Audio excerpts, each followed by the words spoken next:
Hi everyone. Good night. Good evening. So it's Monday, and what I'm gonna do is, and today in this video, I'm not gonna talk about Space Wolves, not until I get in my hands. But today, this morning, I woke up to a alert on my phone about a new book, a new short story that came out today by Chris Raitt. Now, this book is in the Black Library right now. It's on the summer list. So it talks about the book is called Two Metaphysical Blades, and it's like that sounded interesting, and it's like, I'm sorry, my chair is like, it's really busted right now. Jeez.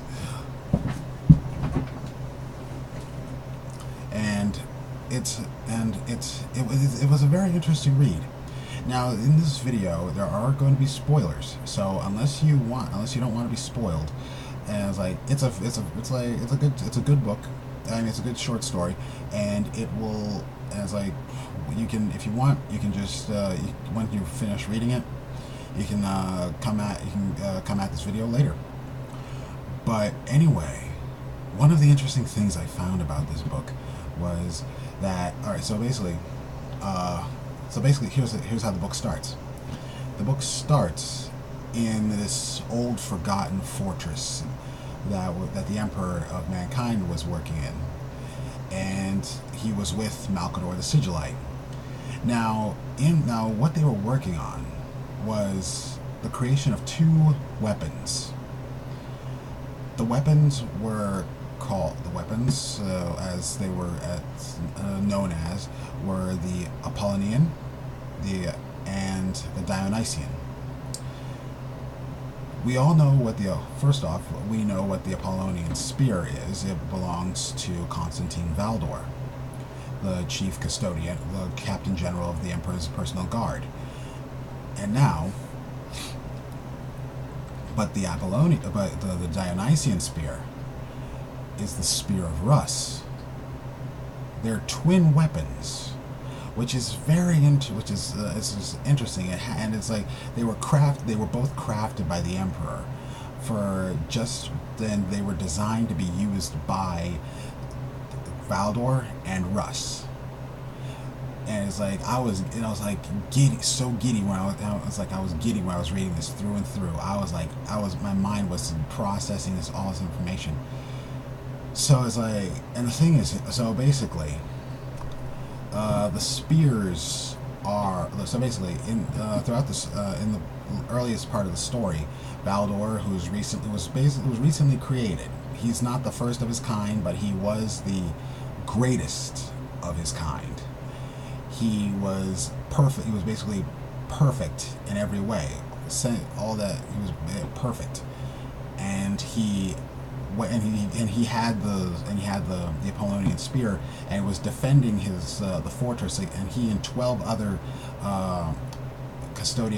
recently created custodian guard were protecting the fortress against these warlords, because this takes place like in the early stages of the Unification Wars. So what's happened is that, they're going to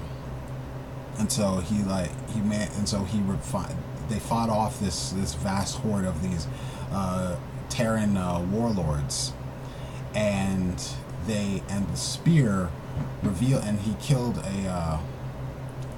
this warlord boss, and it revealed to him her truth.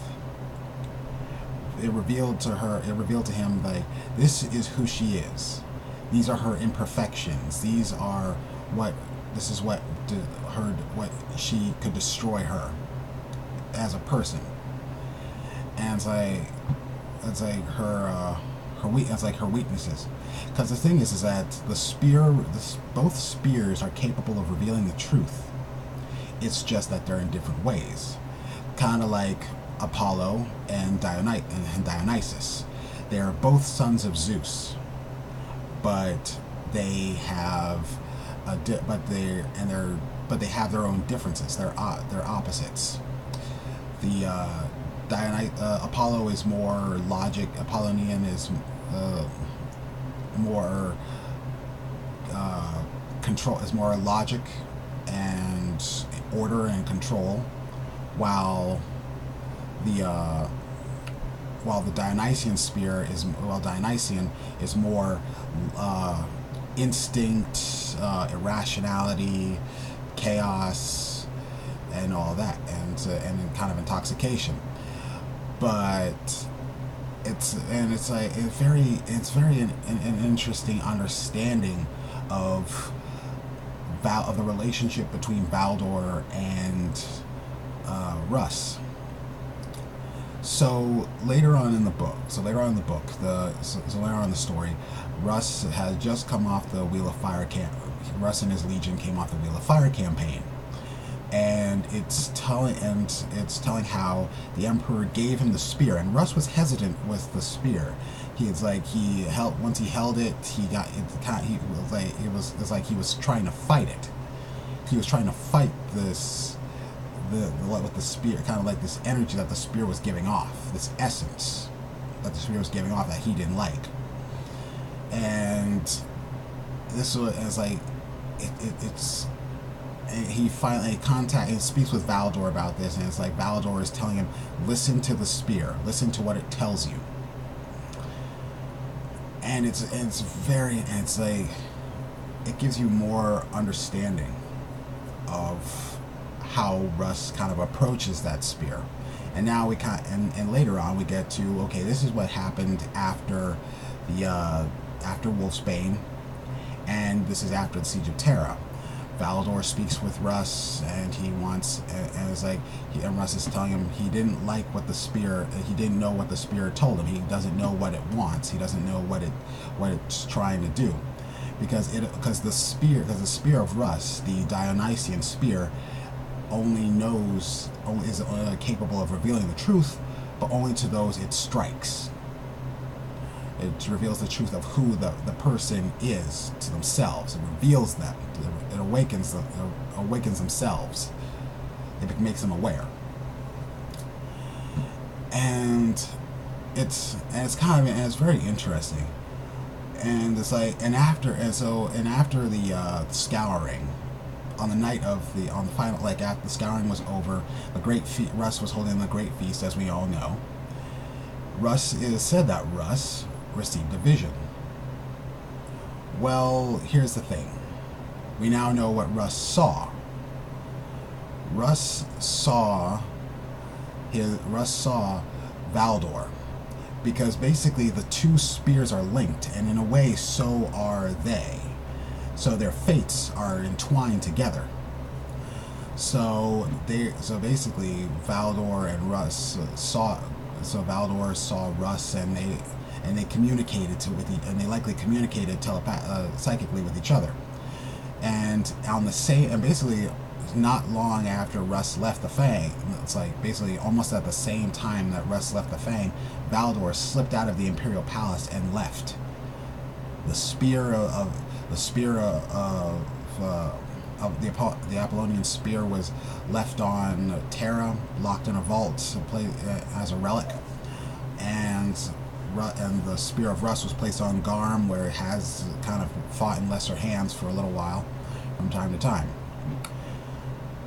But so basically, that's how Russ and Val. So that's how Russ communicated what Russ saw, and and kind of like how Valdor disappeared. So what's really interesting is that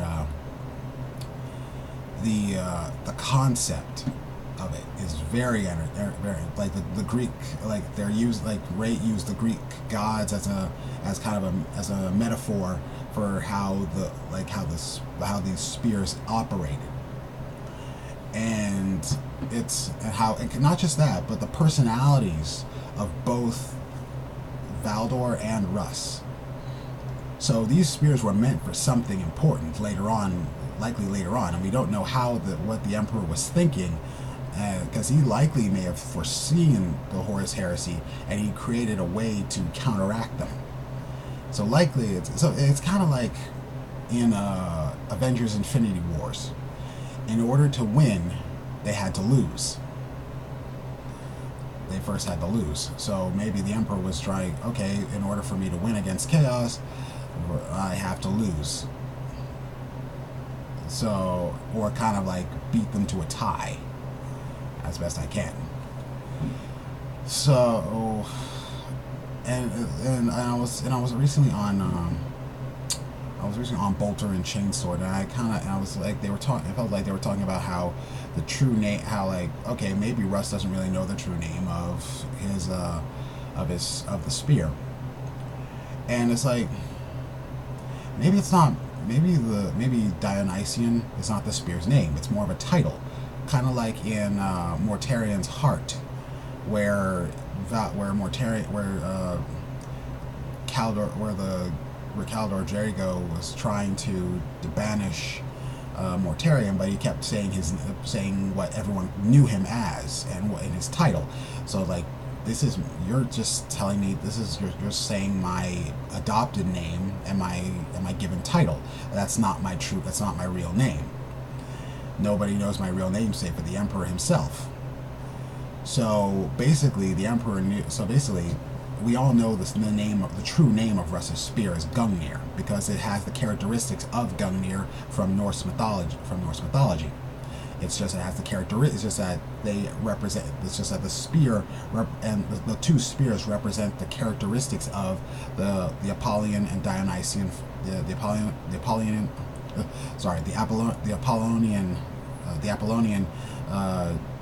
and Dionysian philosophies. So it's kind of a head scratcher. Not really. And it's like it's fun to think about.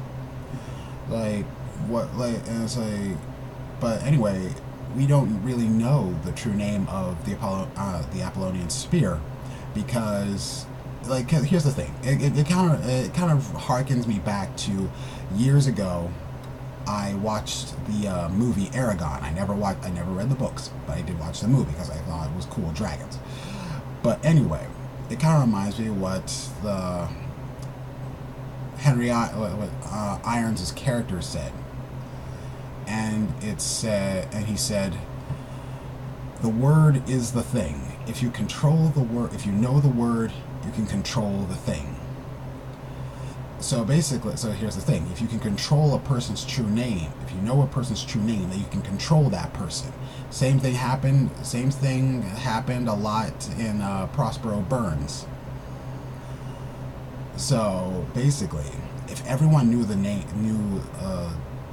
the Apollonian spear, then knew it as, it's like, that's just its title. That's not its real name. We know the name of Russ's spear, and only Russ knows that.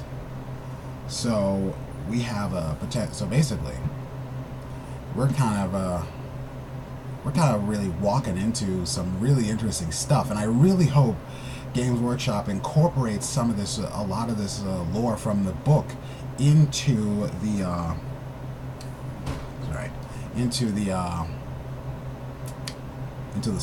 like the lore for the 40K, and like not just lore but also kind of game wise, because so far Games Workshop has not released Leaving Russ, and I know we're all disappointed, but the thing is, Games Workshop itself has not, like, game wise, has not hinted at Russ's return. We just got basically it's like, he should be coming back now. We basically have the hopes of Space Wolves, and exactly because he never came back. So like, there are so many so many signs that he could be coming back, but so far he hasn't come back. And it's like, here's the thing: could we be looking at a campaign like this, like a big campaign where Valdor and Russ come back at the same time?